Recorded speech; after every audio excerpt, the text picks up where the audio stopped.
Today we will discuss the illustrious Johnathan Taylor Thomas, the face of 90s sitcoms and the one who broke the hearts of both sexes. Sadly, this home improvement star had to deal with a situation, and we'll tell you all about it. Hold just a second and I'll jump right in. Everyone remembers the beloved TV personality from yesteryear, yet he overcame incredible obstacles throughout his life. We should begin at the very beginning, when he was born, and discover his downfall-inducing traits. Pennsylvania is the site of Johnathan Taylor Thomas's birth on September 8, 1981. Claudine Goncalves and Stephen Weiss had him as their second child. Before his family uprooted and settled in California, he enjoyed a life of contentment, stability, and ease. Thomas was only 4 years old when this happened, but his family had to uproot in order to find a better life for him. There were numerous effects on the family and especially on little Johnathan from their choice to move. We have come to learn about the catastrophe, thus why are we discussing the relocation? Well, you're about to discover how they're all related. We will return to that in a while, but did you know that only a few decades ago, people looked down on children who grew up in homes with only one parent? I mean, at least Johnathan Taylor Thomas isn't living that way, isn't he? No. His once idyllic life became a one-parent household as a result of events in his life and a little bit of bad luck. This life-altering event affected him so profoundly that he avoided discussing his parents' divorce in any length, even as an adult, even though he was only 4 years old. The little child carried the world on his shoulders like an adult. He maintained this passion and channeled it into his artistic endeavors. This raging inferno could consume him from the inside out someday. For the time being, let's focus on his childhood, because as the picture-perfect family settled into their new home in Sacramento, they saw an opportunity, and that possibility was Thomas. His parents saw potential in him because he had a gift for imitating people and was also quite good at acting and drama. They started looking at star-studded entertainment sector jobs for their family member. It was inevitable that a charming and attractive young man like Johnathan would make it big in show business, and he was not disappointed. Like a resume given to major performers, he began modeling and starring in commercials. During this period of his life, when he was embracing his celebrity and enjoying it to the fullest, he developed a flair for captivating audiences, which distinguished him from his other children actors. A crack began to appear in his apparently flawless family. He became famous in 1991 when he played the part of Randy Taylor on the hit TV show Home Improvement. He was propelled to the pinnacle of fame and money by this portrayal.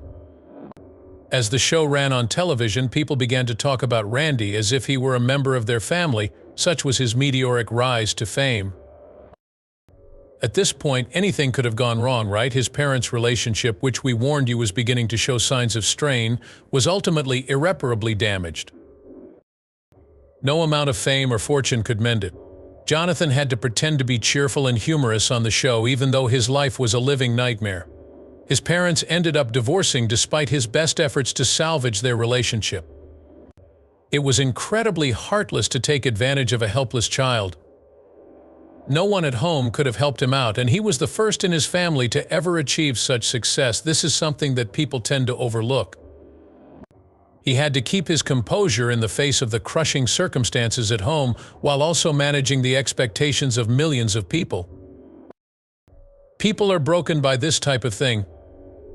Actors and TV personalities are human beings like the rest of us. We only need to keep in mind that they, too, require a support system. A little compassion and generosity.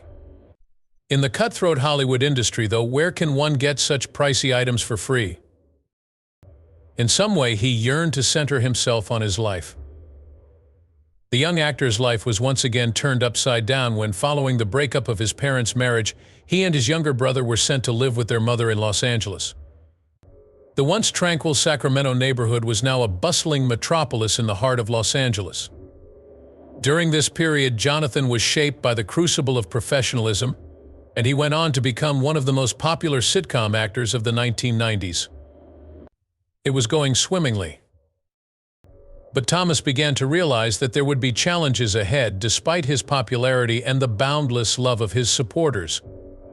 The reason behind this was that by the mid-1990s, the allure of Hollywood's traditions and the one frame began to wane.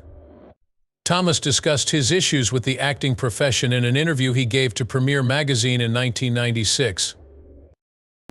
"You can't stay in the acting industry's protected bubble," he admonished. "It is a strange and neurotic industry. So I'm not Johnathan Taylor Thomas when I play hoops with my pals at home. You can call me Johnathan.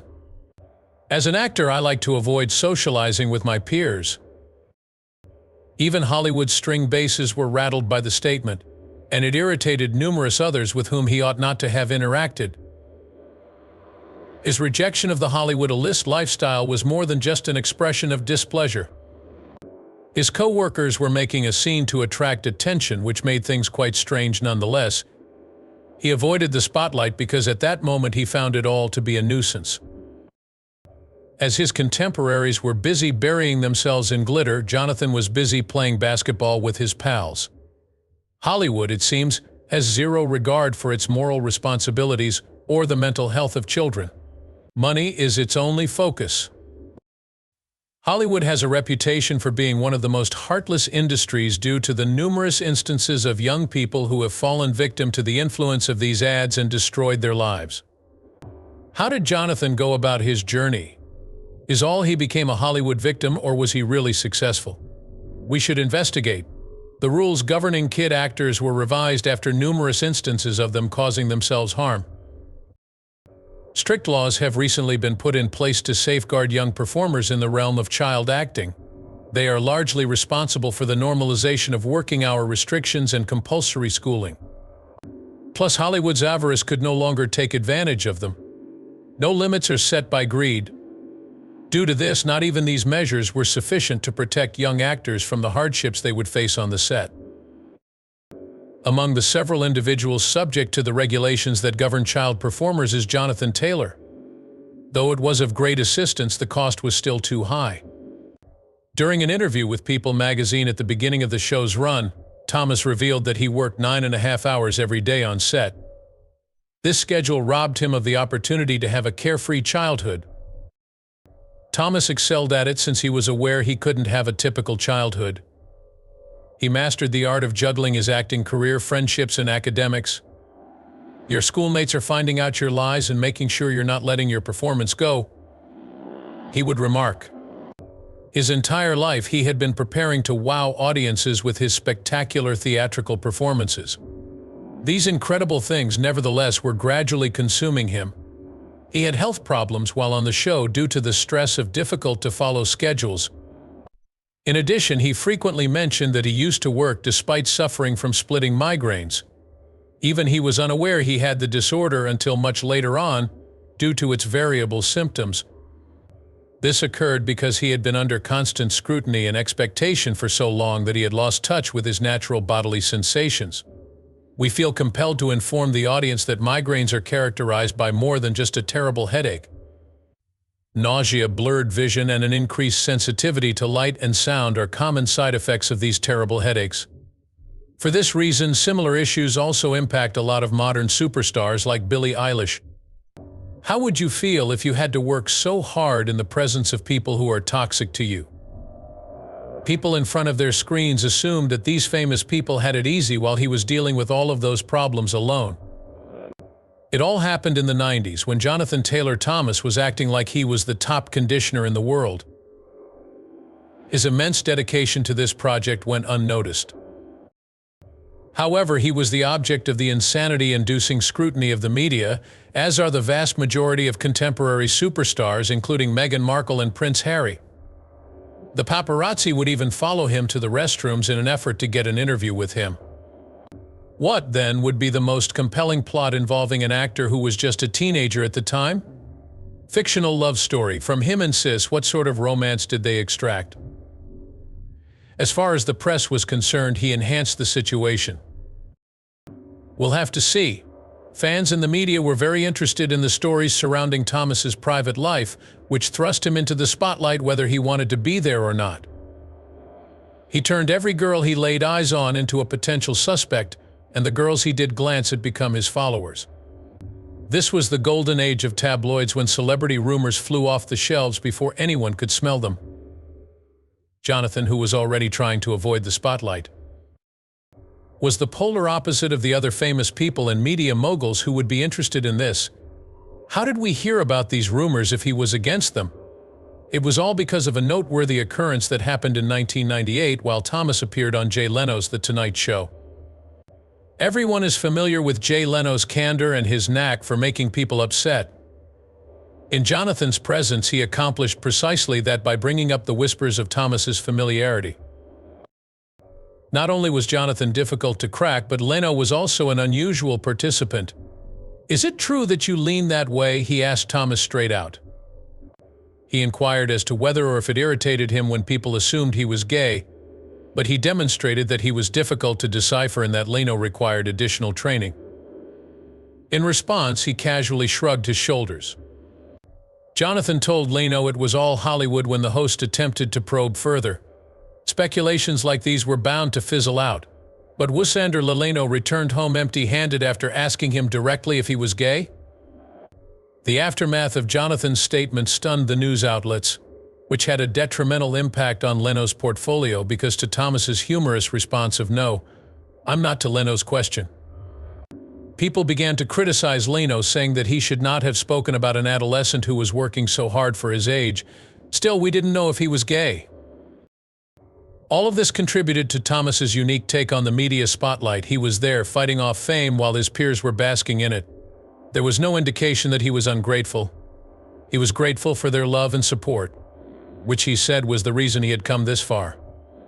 Still, he felt his soul crumble under the constant scrutiny of the cameras and detractors. Thomas opened out about his struggles to handle and meet everyone's high expectations in an interview with the New York Times. "Your presence enriches their lives," he remarked. He feels a deep sense of obligation to repay the people who helped shape his life, rather than engaging in this action for financial gain. During his prime, Thomas enjoyed a level of fame that bordered on cult status. They were just concerned with meeting their heroes, regardless of the means. When his admirers went completely bonkers, people started calling them crazy. If they could only have a glimpse of him, they would do anything.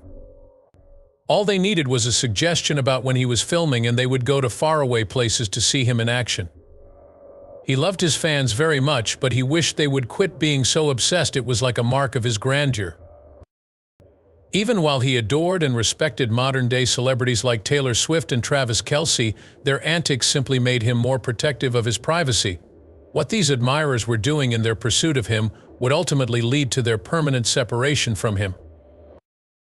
That was it for him. He had gone insane trying to avoid the paparazzi, avoid the admirers, and love someone without bringing them into the spotlight. He decided to take a break until 2013. It had been quite some time since Thomas made an appearance in the entertainment world. People began to speculate that the notoriety he gained from his role in Home Improvement in 1999 was just a fad due to his 10-year absence from the industry. No big deal for Thomas. Plus, he shocked everyone this decade by not using drugs on the couch like other celebs. Instead of acting, he put this time into his studies. He sincerely bid farewell to Hollywood and the entertainment industry as he enrolled at Harvard University. He persisted in his education and spent 2 years in Scotland at St. Andrews University. Just so you know, Prince William was also a student at this esteemed school. Because of this, his admirers thought he had given up on the entertainment industry entirely and was just interested in acting. Actors who are unable to shock their audiences will not succeed. That is precisely what Thomas accomplished in 2013 upon his unexpected return. He hadn't acted in a significant part for about 15 years. Last Man Standing was the catalyst for this return. Tim Allen, who was a co-star on Home Improvement, starred in the sitcom. Some fans even broke down in tears of nostalgia since it showed that Thomas was still in touch with his old friends and hadn't forgotten about his glory days. According to what Tim Allen told us, Thomas's passion in directing was the catalyst for his return to acting. Thomas had been observing John Pasquin, the show's director, in order to get more knowledge about the craft. Thomas felt compelled to comply when Allen complimented his acting abilities. According to Alan, his old friend had changed drastically since they were younger. Whilst he was once highly self-assured when it came to studying, he is now more reserved and anxious when working on set. It was obvious that his audience wanted to see more from him. They were prepared to return to the period when they drove for what seemed like an eternity in order to see him. Fans were overjoyed to learn that they would be able to catch another one of his TV appearances, or, failing that, at least some of his directing credits in the near future.